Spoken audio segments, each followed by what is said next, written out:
एक स्टॉक कितना ज्यादा वोलेटाइल है ये हम कौन से मेथड से पहचान सकते हैं? क्या होता है एवरेज सेलिंग प्राइस, किसे कहते हैं एएसपी, और क्या होता है आउटस्टैंडिंग शेयर्स और वेड एवरेज आउटस्टैंडिंग शेयर्स में डिफरेंस।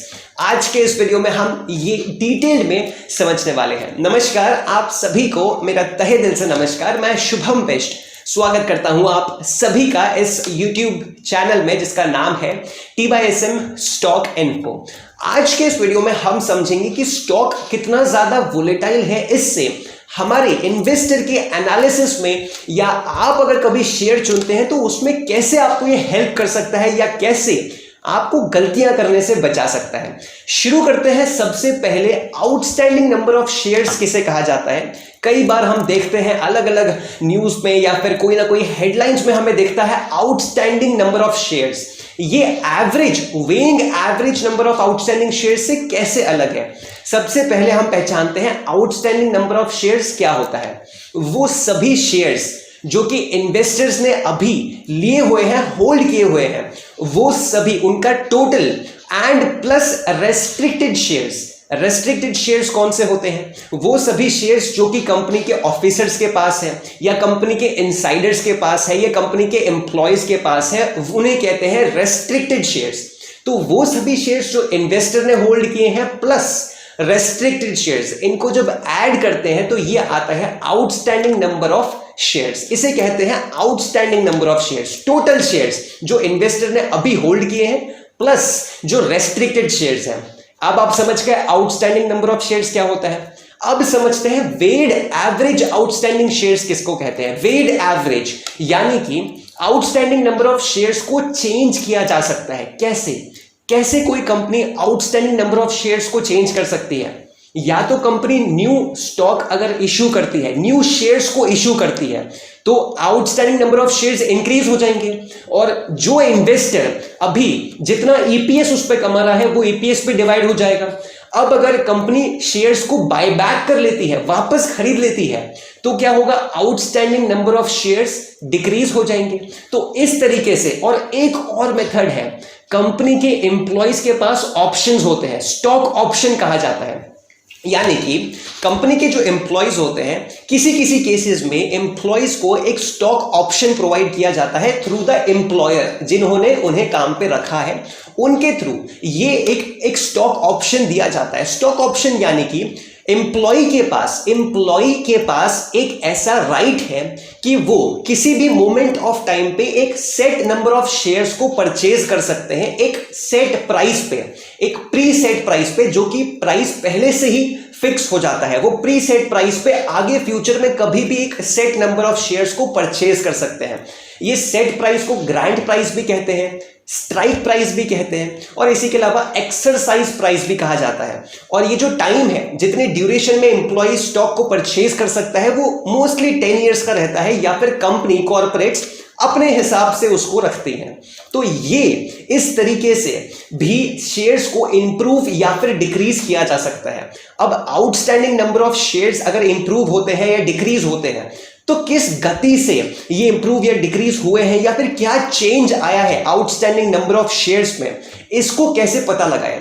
ये पता लगाने के लिए weighing average outstanding number of shares को निकाला जाता है। वेड एवरेज का मतलब यही होता है कि the change in the number of outstanding shares, outstanding share के नंबर में कितना चेंज आया है, ये बताता है वेड एवरेज नंबर ऑफ शेयर्स। अब इसको कैसे निकालते हैं, बड़े ध्यान से सुनिएगा, बहुत अच्छा टॉपिक है, बहुत मजेदार टॉपिक है। इसका फॉर्मूला कैसे होता है, हम इसको एक स्पेसिफिक पीरियड ऑफ टाइम के लिए निकालते हैं। ऐसा नहीं कि इनफाइनाइट टाइम के लिए निकाल दिया, एक स्पेसिफिक पीरियड ऑफ टाइम होता है। अब उस स्पेसिफिक पीरियड ऑफ टाइम में अलग अलग इंस्टेंट्स पे स्टॉक का प्राइस चेंज होता है। तो हमें क्या करना है, अगर किसी इन्वेस्टर को या क्रेडिटर को या एनालिस्ट को या एसेट एलोकेटर को, कोई भी ऐसा व्यक्ति जो पैसा इन्वेस्ट करने वाला है और जानना चाहता है, तो वो क्या करते हैं, number of volume, that is कितने शेयर उस पर्टिकुलर इंस्टेंट पे बाय किए गए या फिर सेल किए गए, इनटू उस टाइम पर शेयर का प्राइस कितना था,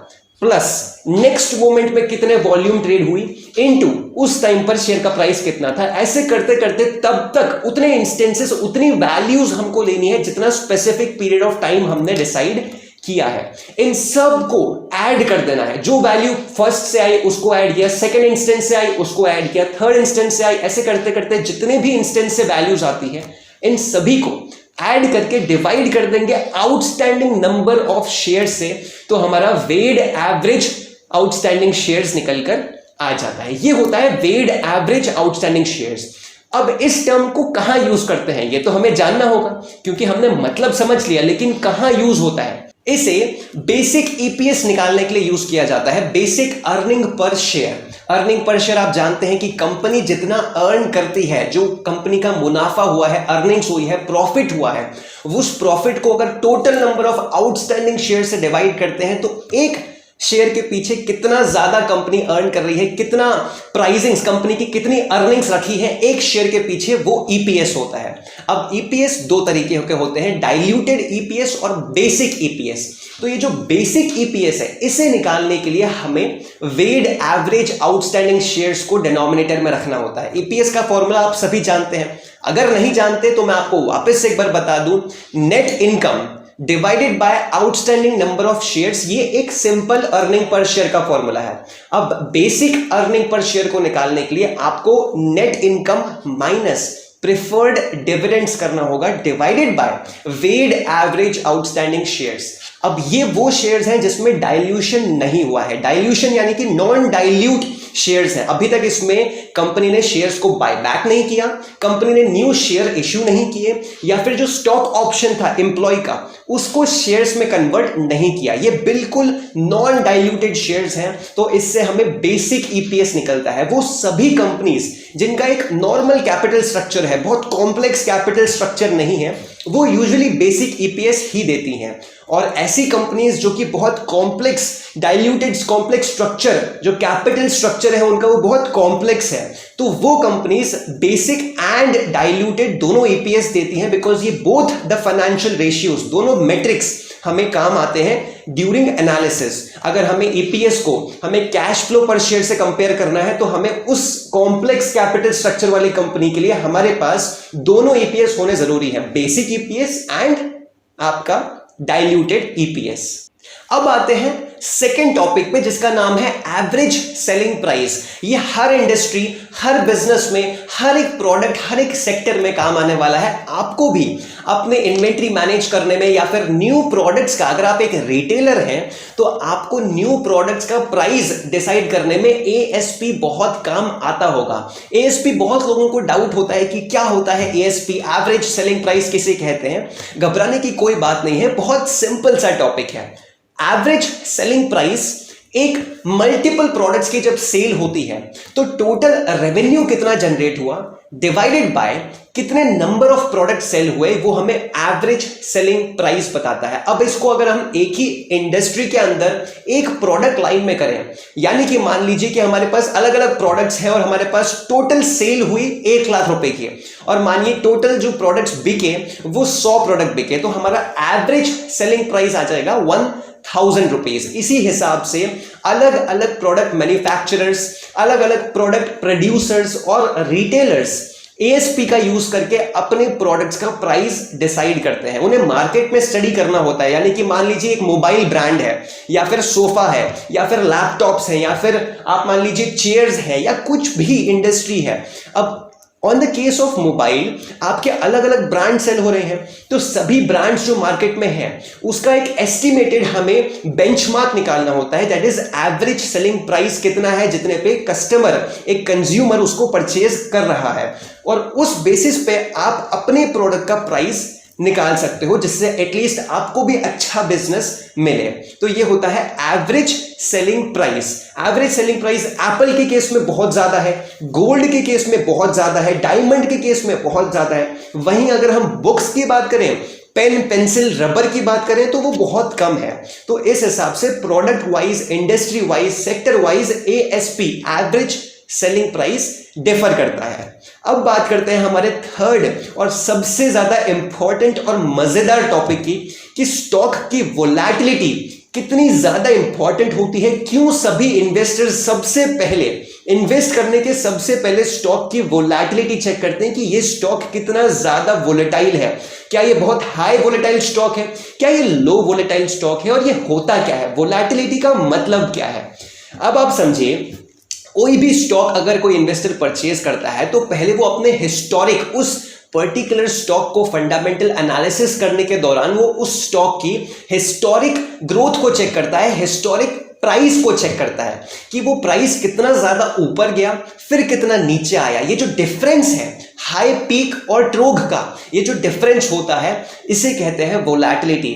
हो सकता है कोई स्टॉक है जो कि 50 एंड 60 के बीच में ही ट्रेड करता है, हो सकता है कोई एक ऐसा स्टॉक है जो 50 से सीधा 90 गया, फिर 70 आया, फिर 60 आया एंड फिर 100 चले गया। तो ये हाई वोलेटाइल स्टॉक है, इसमें वोलेटिलिटी यानी कि अप्स एंड डाउन्स बहुत ज्यादा होते हैं। ऐसे केसेस में रिस्क भी बहुत ज्यादा होता है, आप समझ गए, क्योंकि वोलेटाइल स्टॉक यानी कि स्टॉक प्राइस का जो मूवमेंट है वो बहुत ज्यादा डिफर कर रहा है। हो सकता है एक इंस्टेंस पे इतना है, एक इंस्टेंस पे 20 पॉइंट्स अप चले गया, लेकिन सभी स्टॉक्स ऐसे नहीं होते। अगर आप रिफाइनरीज की कंपनीज देखो तो रिफाइनरीज में ऐसा पॉसिबल नहीं है, लेकिन वहीं आप एक हाई ग्रोथ इंडस्ट्री, एक टेक्नोलॉजिकल आईटी स्टॉक देखो तो वहां पर 20, 30, 100 पॉइंट्स का मूवमेंट तो कुछ भी नहीं है। तो ये एक high volatile and low volatile stock का डिफरेंस होता है। अब अगर आपका रिस्क टॉलरेंस फैक्टर बहुत ज्यादा है तो आप हाई वोलेटाइल स्टॉक्स में इन्वेस्ट कर सकते हैं जहां पर रिस्क बहुत ज्यादा है लेकिन आपको रिवॉर्ड भी उतना ज्यादा मिल सकता है। अगर आपने सही कंपनी चुनी है और लंबे समय के लिए चुनी है तो आपको रिवॉर्ड भी बहुत अच्छा खासा मिल सकता है। एक बात मैं आपको क्लियर कर दूं, जरूर समझ लीजिएगा कि ये एक इन्वेस्टमेंट एडवाइस बिल्कुल भी नहीं है। अगर आप इन्वेस्टमेंट करने का सोचते हैं तो जरूर आपको अपने फाइनेंशियल एडवाइजर से एडवाइस लेनी चाहिए। आप हमारे इन्वेस्टमेंट एडवाइस मत लीजिएगा, ये एक इन्वेस्टमेंट एडवाइस नहीं है, जस्ट एक नॉलेजेबल वीडियो है आपको समझाने के लिए, फाइनेंस को क्लियर करने के लिए और सभी कंसेप्ट आपके डाउट्स दूर करने के लिए वीडियो को बनाया जा रहा है, जिससे आप वैल्यू इन्वेस्टिंग सीख पाओ, आप फंडामेंटल एनालिसिस कैसे एक सेक्टर के अंदर अलग अलग कंपनीज को पढ़ा जाता है, उनके फाइनेंशियल ग्रोथ को, उनके प्रॉफिटेबिलिटी को समझा जाता है, उनके बिजनेस मॉडल को देखकर हम कैसे समझ सकते हैं कि फ्यूचर में ये कंपनी प्रॉफिट करेगी या फिर लॉस करेगी। तो अब हम समझते हैं कि स्टॉक वोलेटाइल है कि नहीं, उसको निकालने के कितने मेथड्स होते हैं। बेसिकली इसके 3 मेथड होते हैं, standard deviation, maximum drawdown and third is beta coefficient. आप मान लीजिए मैक्सिमम केसेस में जब भी स्टॉक वोलेटाइल है कि नहीं इसकी बात चल रही है तो ज्यादातर लोग स्टैंडर्ड डेविएशन मेथड को ही यूज करते हैं। स्टैंडर्ड डेविएशन काम कैसे करता है, कैसे इसको यूज करते हैं? सबसे पहले आपके स्टॉक प्राइस का मीन निकाला जाता है। अब इस मीन को माइनस करते हैं the average number of share price, कि शेयर प्राइस का कितना अप्स एंड डाउन हुआ है, उन सभी को माइनस करते हैं। जो ये वैल्यू आई है उनमें से कुछ वैल्यूज हो सकता है पॉजिटिव में आई, कुछ वैल्यूज हो सकता है नेगेटिव में आई, क्योंकि मीन से अगर बड़ी वैल्यू होगी और मीन को माइनस कर रहे हैं तो हो सकता है कि वैल्यू नेगेटिव आ सकती है। तो इसीलिए अब ये जो डिफरेंट सेट ऑफ वैल्यूज आई है इन सबको पहले स्क्वायर करते हैं, फिर ऐड करते हैं और फिर उसका एवरेज निकालते हैं तो हमें वेरिएशन मिलता है। आप ध्यान से समझिए इसको, पहले हमने स्टॉक प्राइस का मीन निकाला, मीन में से हमने average number of share price को माइनस कर दिया कि शेयर प्राइस ऊपर गया नीचे गया, डिफरेंट डिफरेंट वैल्यूज हमारे पास आई। इन सभी वैल्यूज को जो मीन प्राइस में से माइनस हुआ उन सभी वैल्यूज को पहले स्क्वायर किया, सम किया, ऐड कर दिया सबको और फिर उसका एवरेज निकाल लिया, जिससे हमें वेरिएशन आ गया। अब क्योंकि हमने इसका स्क्वायर किया है इसीलिए जो पहले अगर हो सकता है हमने डॉलर करेंसी में या फिर रुपीस करेंसी में कैलकुलेट किया हो तो वो करेंसी को वापस लाने के लिए हमें इस वेरिएशन वैल्यू का स्क्वायर रूट करना होगा, तब जाके हमें निकलेगा स्टैंडर्ड डेविएशन की वैल्यू। बहुत से लोग जो चार्ट स्टडी करते हैं, जो टेक्निकल एनालिसिस करते हैं, जो स्टॉक के मूवमेंट के जो चार्ट्स होते हैं उनको स्टडी करते हैं, तो वो बॉलिंगर बैंड्स मेथड को यूज करके स्टैंडर्ड डेविएशन को कैलकुलेट कर सकते हैं। लेकिन जो हमने फॉर्मूला बताया ये इसका सेकंड मेथड है और ये आसानी से आप इस तरीके से भी इसको कैलकुलेट कर सकते हैं, वो स्टैंडर्ड डेविएशन मेथड। सेकंड जिस मेथड की हम बात करेंगे वो है maximum draw down method. Maximum draw down यानी कि वो इन्वेस्टर्स जो कि पहले चेक करते हैं कि स्टॉक का प्राइस हिस्ट्री पहले में कितना ज्यादा लॉस नीचे जा चुका है या फिर कितना ज्यादा ऊपर प्रॉफिट दे चुका है, रिटर्न्स दे चुका है, यानी कि maximum historical loss given by the stock या फिर maximum historical return given by the stock, इसको देखकर वो प्रेडिक्ट करते हैं कि ये स्टॉक कितना ज्यादा रिस्कियर हो सकता है या नहीं, कितना रिटर्न्स या कितना लॉसेस हम इससे एक्सपेक्ट कर सकते हैं। ये होता है मैक्सिमम ड्रॉडाउन मेथड। तीसरा बीटा मेथड। बीटा हमने पहले भी डिस्कस किया है हमारे सेकेंड वीडियो में, जो कि रिक्वायर्ड रेट ऑफ रिटर्न का वीडियो था, वहां पर हमने इसको डिस्कस किया था। Beta is the risk coefficient. Risk coefficient को बीटा कहते हैं, जिसमें कोई भी कंपनी का जो बीटा होता है, अगर वो वैल्यू, अगर ये जो रिस्क कोएफिशिएंट है वो वैल्यू एक बेंचमार्क इक्विटी इंडेक्स से कंपेयर की जाती है, अगर ये जो वैल्यू है बीटा की इसकी 1 से कम आई, यानी कि जो स्टॉक है वो कम रिस्कियर है, बेंचमार्क ओवरऑल जो मार्केट इंडेक्स है, जो बेंचमार्क इंडेक्स है उससे कम रिस्कियर है, यानी कि मार्केट से कम रिस्कियर है। अगर बीटा की वैल्यू 1 से ज्यादा आती है, यानी कि ये ज्यादा रिस्कियर स्टॉक है, पूरे बेंचमार्क इंडेक्स से ये ज्यादा रिस्कियर है। तो बीटा की वैल्यू भी यूज करके आप स्टॉक की वोलैटिलिटी चेक कर सकते हो कि क्या ये ज्यादा रिस्कियर स्टॉक है मार्केट से, ओवरऑल मार्केट परफॉर्मेंस से, या फिर बीटा की वैल्यू से आप समझ सकते हो कि क्या ये कम रिस्की है, इसमें हम रिस्क ले सकते हैं, इतना हमारा पोटेंशियल है। It is all dependent on your potential. आपका कितना पोटेंशियल है, रिस्क टॉलरेंस कैपेबिलिटी कितनी है, उतने पे ही आपका रिटर्न्स डिसाइड होता है कि कितना रिटर्न इसमें मैक्सिमम पॉसिबल हो सकता है।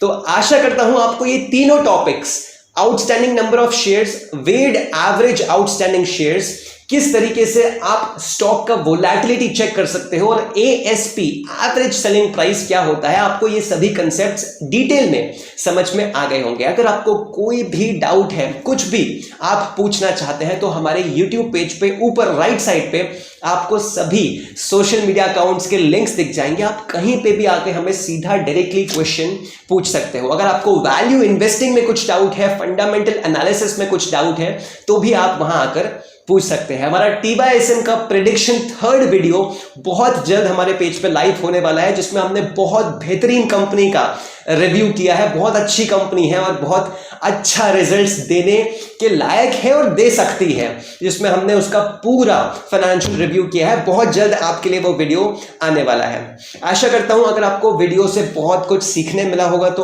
आप इस वीडियो को ज्यादातर लोगों तक पहुंचाएंगे, जिससे सभी लोग एक पॉजिटिव नॉलेज, एक अच्छी नॉलेज ले पाए, स्टॉक मार्केट के बारे में अच्छी चीजें समझ पाए, फाइनेंस के कंसेप्ट क्लियर कर पाए, जिससे उनके बिजनेस में उनको और ज्यादा ग्रोथ मिल पाए। किस तरीके से नेटवर्क बढ़ाना है, कैसे आप प्रोडक्ट्स इंट्रोड्यूस कर सकते हो, कैसे आप इंडस्ट्री में, अपने खुद की इंडस्ट्री में, जिस इंडस्ट्री में आप अभी हो उसमें अपना मार्केट शेयर इंप्रूव कर सकते हो, कैसे आप अलग अलग स्ट्रैटेजीज को अपने बिजनेस में इंप्लीमेंट कर सकते हो। आशा करता हूं आप चाहोगे कि आपके साथ साथ वो सभी लोग इन चीजों के बारे में सीखें। चलिए, ख्याल रखिए अपना और सभी लोगों का। नमस्कार।